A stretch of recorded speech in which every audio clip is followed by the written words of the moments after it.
नमस्कार, मैं हूँ विकास टेकरे और स्वागत करता हूँ आप सभी का द हिस्ट्री यूट्यूब चैनल में। दोस्तों, आजकल पूर्णिया यूनिवर्सिटी बिहार के दोस्तों की डिमांड पर हम वीडियोस बना रहे हैं और इस सिलसिले में आज हम बात करेंगे यूनान की सभ्यता के बारे में। चूँकि हमारे पास में पूरी डिटेल या फिर ज़्यादा थ्योरी चीज़ें हैं नहीं, जिसके कारण हम आपको 5 मार्कर क्वेश्चंस या आंसर अवेलेबल नहीं करवा पा रहे हैं, लेकिन जो फैक्ट हैं जिनके ज़रिए आप बड़े से बड़े आंसर को, उत्तर को बेहतर तरीके से लिख सकते हैं, उन फैक्ट्स को लेकर मैं आपके सामने हाजिर हूँ। और इन्हें ध्यान में याद रखकर आप चाहें तो ऑब्जेक्टिव को भी ठीक कर सकते हैं। 2 नंबर से लेकर 5 नंबर तक के प्रश्नों के उत्तर को आप बेहतर तरीके से लिख सकते हैं। तो आइए और देखिए इन फैक्ट्स को, इन महत्वपूर्ण तथ्यों को, जिनके ज़रिए आप यूनान की सभ्यता को समझ सकते हैं और इसके महत्व को जान सकते हैं। दोस्तों, यूनान का प्राचीन नाम हेलास था। इसका प्राचीन नाम यहाँ दक्षिण पूर्वी यूरोप के बाल्कन प्रायद्वीप के दक्षिणी भाग में 25,000 वर्ग मील में विस्तृत है। अगर आपके पास में मैप हो तो आप जरूर ये देखिएगा कि जो यूनान की सभ्यता थी यह वर्तमान के बाल्कन क्षेत्र में थी। ठीक है, वर्तमान के बाल्कन क्षेत्र में थी। इसके पूर्व में एजियन सागर है जो यूनान को टर्की से अलग करता है।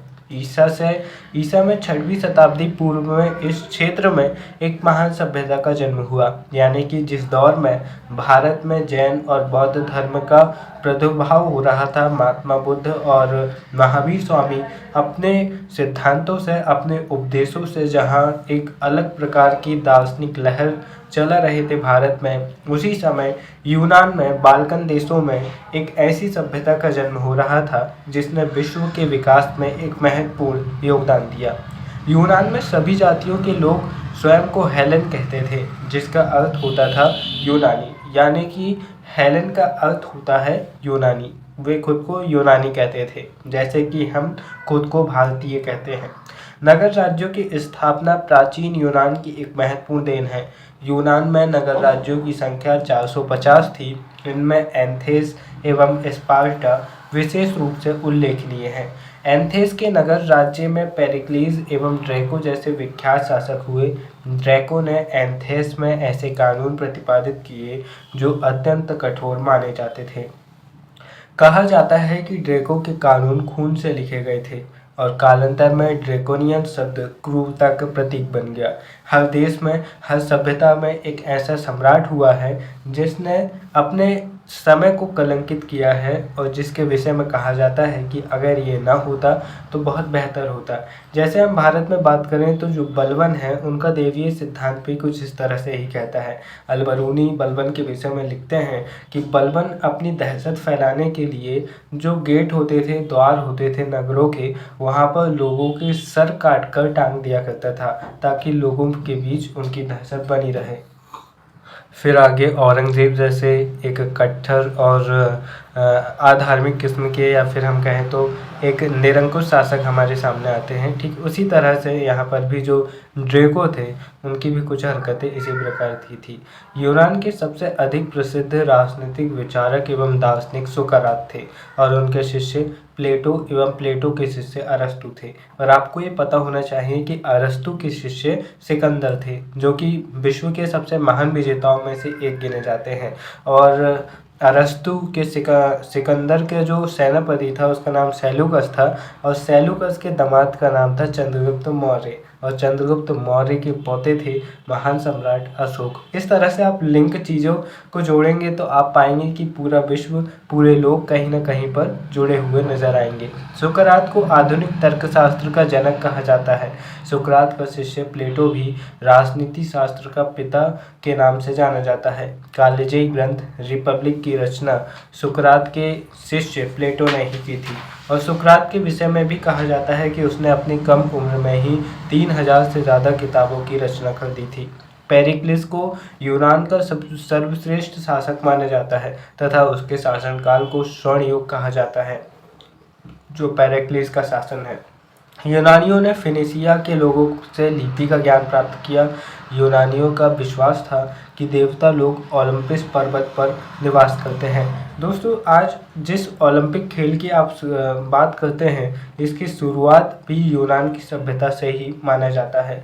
यूनान में डेल्फी का अपोलो देवता का मंदिर सबसे प्रसिद्ध था। जियस कौन थे? तो जियस यूनानियों के सबसे बड़े देवता थे और वे आकाश के देवता थे एवं उनके कारण ही बिजली चमकती थी। और जो हेरा थी, वे जियस की पत्नी थी एवं स्वर्ग की देवी थी। यानी कि इनका पति आकाश का देवता था, हमारे यहाँ इंद्र के समान, और इनकी पत्नी जियस थी स्वर्ग की देवी। साथ ही इनकी जो बेटी थी उनका नाम पोसीदन था और ये समुद्र की देवी थी।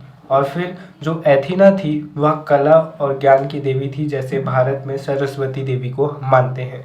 फिर डेमिस्टर धरती माता थी और अपोलो सूर्य देवता थे। देवी देवताओं के निवास हेतु निर्मित मंदिरों में एथेंस का पार्थेनॉन मंदिर विख्यात है।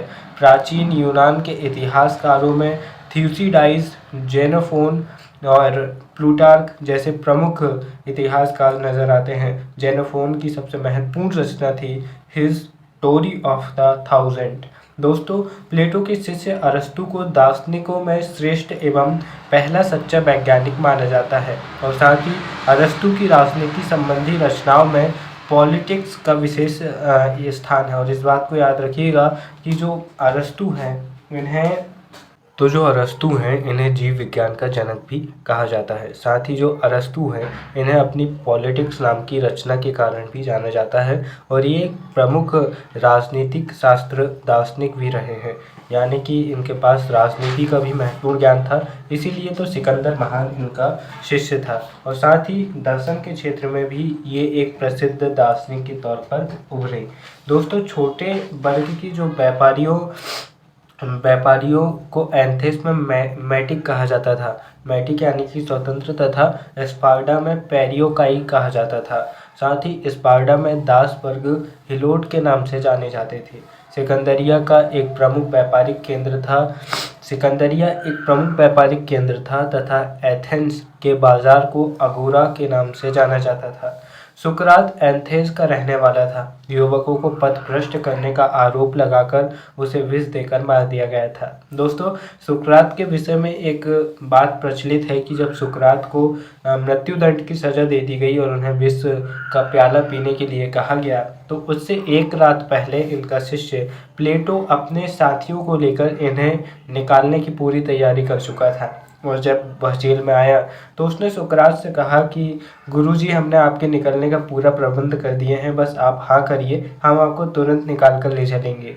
तो सुकरात ने जो बात कही वो बहुत विश्व प्रसिद्ध हुई और उन्होंने कहा कि अगर मैं यहाँ से निकल गया तो मैं तो बच जाऊँगा, लेकिन मेरा दर्शन, मेरी शिक्षा मर जाएगी। लेकिन अगर मैं यहीं रहा और मर गया तो मैं तो मर जाऊँगा, मेरा शरीर मर जाएगा, लेकिन मेरी शिक्षा, मेरा दर्शन अमर हो जाएगा। और उनकी बात सच साबित हुई। सुकरात भले ही मर गए हो, लेकिन उनका ज्ञान, उनकी शिक्षाएं आज भी अमर है। प्राचीन यूनान के सामाजिक जीवन का चित्र प्रस्तुत करने वाले काव्य ग्रंथों इलियड एवं ओडिसी की रचना होमर ने की थी और वो भी यहीं पर के थे। जो सोफिक्लिस यानी कि जो दुखांत नाटक विश्व भर में प्रसिद्ध है, वे सोफिक्लिस नाम के एक लेखक रहे। उनके दुखांत नाटक विश्व भर में प्रसिद्ध है। विश्व का जो महान गणितज्ञ आर्किमिडीज हैं और जिनके नाम पर हम आर्किमिडीज का सिद्धांत पढ़ते हैं, 287 से 212 ईसा पूर्व, वे भी इसी सभ्यता से जुड़े रहे और उनके अनुसंधानों के आधार पर ही गुरुत्वाकर्षण के सिद्धांतों का विकास हुआ। इसके अलावा हिप्पोक्रेटिस एवं एनिक्जिमेंटल जैसे वैज्ञानिक भी इसी सभ्यता की देन है। कौन सी सभ्यता की? यूनान की सभ्यता की देन है। आर्किमिडीज ने ही सापेक्षिक घनत्व व उत्प्लावन बल का ज्ञान कराया तथा गोलाकार वस्तुओं की परिधि मापने की रीति बनाई। रेखा गणित का पिता कहलाने वाला यूक्लिड भी यूनान का ही था।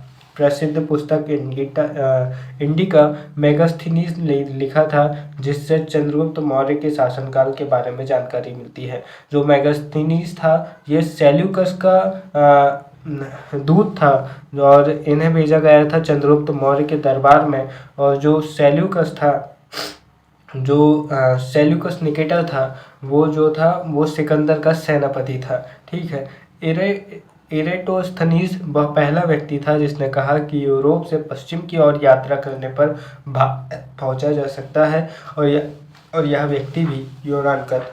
इसके बाद में देखिए, यूनान की सबसे बड़ी देन लोकतंत्र तथा उत्तरदायी सरकार है। भले ही आज बाल्कन देश में या फिर मध्य एशिया में हम लोकतांत्रिक सरकारों को नहीं देखते हैं, लेकिन जो इनका इतिहास रहा है वो बहुत ही एक उज्जवल प्रकार का इतिहास रहा है। जैसे कि जो हनुमान जी के थे, उन्हें जब तक ये एहसास नहीं कराया गया कि उनके अंदर क्या शक्तियाँ हैं, मुझे लगता है कि ठीक उसी तरह जो मध्य एशिया है, बाल्कन देश है या फिर जो अरब देश है, उन्हें भी ये एहसास नहीं है कि उनके अतीत में कितनी महान सभ्यता थी। अगर उन्हें ये एहसास हो जाए और वे समझ जाएं तो उनसे आगे फिर विश्व में शायद ही कोई और होगा।